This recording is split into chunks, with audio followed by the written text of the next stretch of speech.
You're listening to Florida Capital Conversations, a podcast series brought to you by Holland Knight's Tallahassee office.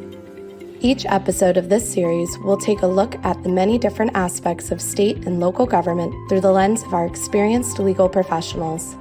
Our hosts, Nate Adams and Mia McCown, have a wide range of Florida governmental experience and offer a seat at the table to everyone who listens to these candid conversations. Welcome to our Florida Capital Conversations podcast series. Today, our subject is the effect of Hurricane Ian on Florida's property and casualty insurance market. And our guest is Holland Knight's Senior Policy Advisor Beth Vecchioli. My name is Nathan Adams. My co-host is Mia McCown. We are so pleased that you have joined us today to consider another important issue associated with state government affecting the business community and our daily lives as Floridians. Let us begin today's podcast by sharing our sincere sympathy for all those adversely impacted by Hurricane Ian. Our prayers and thoughts are with you. We wish for you the fastest possible recovery. Let us also begin by thanking the first responders for answering the call to search, rescue, and begin to restore our fellow Floridians. Watching the convoys of National Guard, firemen, linemen, and police on our highways always moves me. Catastrophic events like Hurricane Ian are an important reason Floridians have insurance. Insurance has a lot to do with recovery and is on the mind of many across Florida right now. Beth, what can you tell us about the expected total cost of Hurricane Ian? Yeah, thanks, Nate. The initial estimates, which came out, very early on last week sometime, right after the storm hit, were in the range of 25 to 40 billion with a B. I frankly think that those are probably low estimates because there just wasn't a lot of information at that point when those came out last week, and we've seen all the destruction now. Obviously, the death toll is rising. So I think, and some experts are saying this could be the costliest and deadliest storm for Florida. So I wouldn't be surprised if the numbers start approaching 50 billion. Beth, when they're doing these estimates for the total loss in the 20-30 billion, what does that include? Does that include loss of business revenue, homes?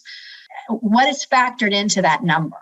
That's a great question, Mia. So in that number, they would include all losses. So losses on your home, cars that were flooded that are a total loss, so losses on your auto insurance, any business that had business interruption insurance or commercial property damage, it would also include those losses as well. So it's meant to be a holistic number. These numbers that came out last week were from a couple of the different rating agencies. I believe AM Best and Fitch ratings came out with those numbers. And like I said, it was so early on, it was immediately after the storm. So I think what we're going to find over time is those numbers are probably somewhat understated. I know we've talked with you before about property insurance in Florida and really talking about it in terms of what the legislature may do to help in that area. What is the current status of Florida property insurance industry? I know, again, based on our prior conversations, there have been a lot of companies that weren't writing insurance, property insurance in Florida, and the legislature was trying to address that. And then you add this on top of everything else. What is your assessment of the current status of Florida property insurance? So most people have probably read in the press that the property insurance industry in Florida is definitely in a state of crisis. Just this year alone, we've had 6 domestic property insurers that have become insolvent and gone into receivership. On top of that, there are several others that the Office of Insurance Regulation is closely monitoring on a monthly basis because their financial condition may not be as strong as the regulators would like. And so it wouldn't be a surprise to anyone if there are some other insurers that, as a result of Hurricane Ian, have also become declared insolvent in the next few months. Beth, did the legislative reforms that were put into place during the special session in May, have they had a chance to kick in? Have they helped the insurance industry? Yeah, that's a great question. So in May of this year, Governor DeSantis called a special session just to address property insurance because we were already seeing many insurers being declared insolvent. One of the big reforms that came out of that special session was a new layer of reinsurance to be provided by the state, but which attaches at a level below where the Florida Hurricane Cat Fund attaches. And it was designed to help those insurers who were unable to procure enough reinsurance in the private market at those lower layers, because many of the losses, will fall in those layers. And of course, Hurricane Ian was such a severe storm. There will be losses in the higher layers as well. But it was important for that lower layer of reinsurance protection to be in place. And so that took effect immediately upon the governor's signature. Those insurers had to either buy that layer, participate this year or next year. And so I think what we'll see is those smaller insurers will be greatly helped by that additional layer of reinsurance, especially after this hurricane.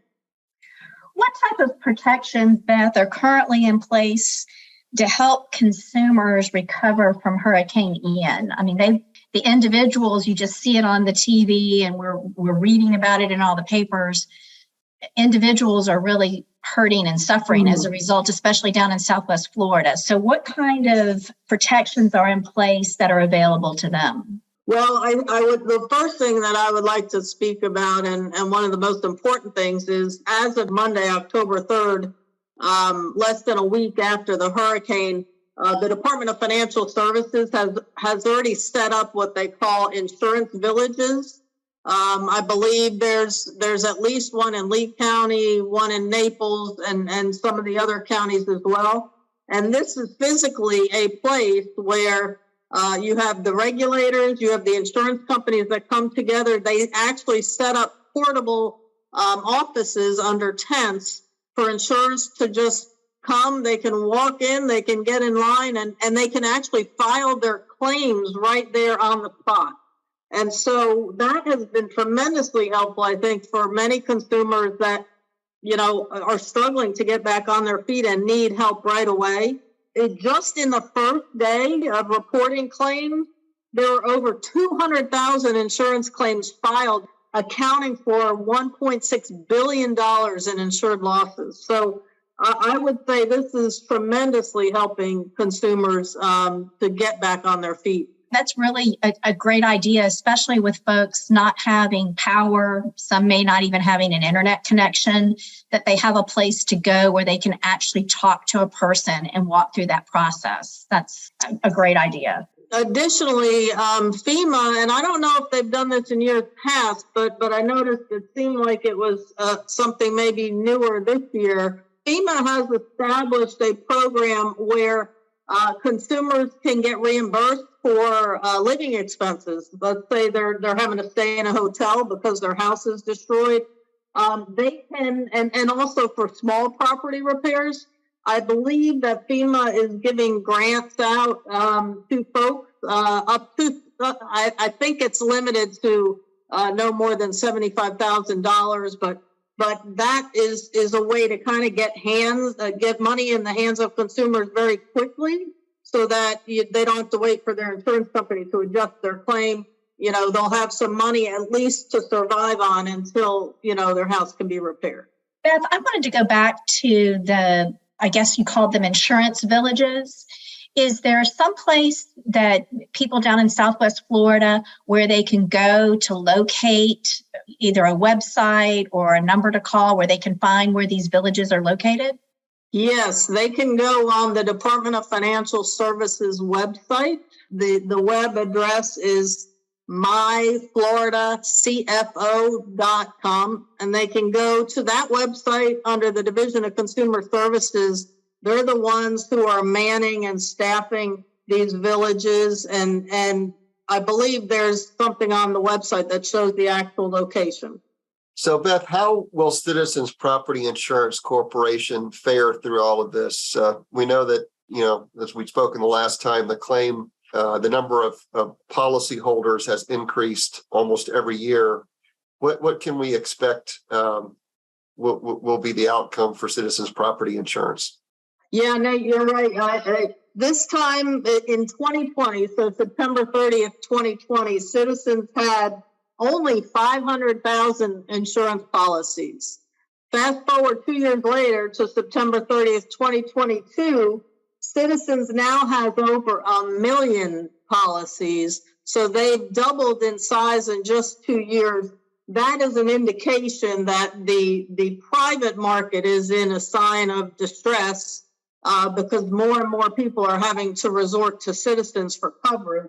Citizens said, actually, I think it was the day after the storm, that they currently have about $6 to $7 billion in surplus. And that's on top of the reserves that they already set aside to pay claims. So they're predicting and projecting that their claims alone could be around $2 billion. And with $6 to $7 billion in surplus, they're saying they will be just fine after paying all their claims, which is definitely good news for us because you may recall a month or so ago, one of the rating agencies called Demotech out of New Jersey downgraded several of our property insurers. And when those insurers' ratings are downgraded, those are insurance policies, homeowners policies that people have to buy if they have a mortgage on their property because their lender requires that their property be insured. Well, those mortgages are all backed by the federal government, Fannie Mae and Freddie Mac. Those Fannie Mae and Freddie Mac do not accept low ratings of insurance companies' paper. And so when this rating agency downgraded our insurers, all of a sudden now it made consumers have to scramble because now their lender won't accept the policy from their insurance company. So as part of this, and this happened after the special session, but as a reaction to that, the regulators and Governor DeSantis decided that Citizens would also serve as a reinsurer to those insurers who were downgraded. And because of making that reinsurance available to those insurers, now Fannie and Freddie can accept those policies issued by those downgraded insurers. So that was a critical piece in making sure that, our housing market, our insurance market, our financial services markets did not all implode simply because insurance companies were downgraded. So on top of Citizens paying $2 billion in their own insured claims, now they're going to be serving as a reinsurer to some of the distressed insurers. But they have indicated that they have the financial means to pay all of that. Okay, well, I think a lot of Floridians also are beginning to ask themselves, hey, are we going to see our insurance rates go up after this storm? And what do you think about that? Well, I think one thing that consumers can expect, and I think they're already being charged for this because of the insolvencies we've had in the last year or so. If you look on your invoice from your insurance company, in addition to the premiums you're paying, you're also paying assessments. And there are a couple of assessments already on your policy for the Florida Insurance Guarantee Association, because that's the entity that guarantees that your claims will be paid even if your insurance company becomes insolvent. And so in order to pay for all of those claims, they've levied assessments on all different types of insurance policies, not just residential property. So for sure, we will continue to see those assessments.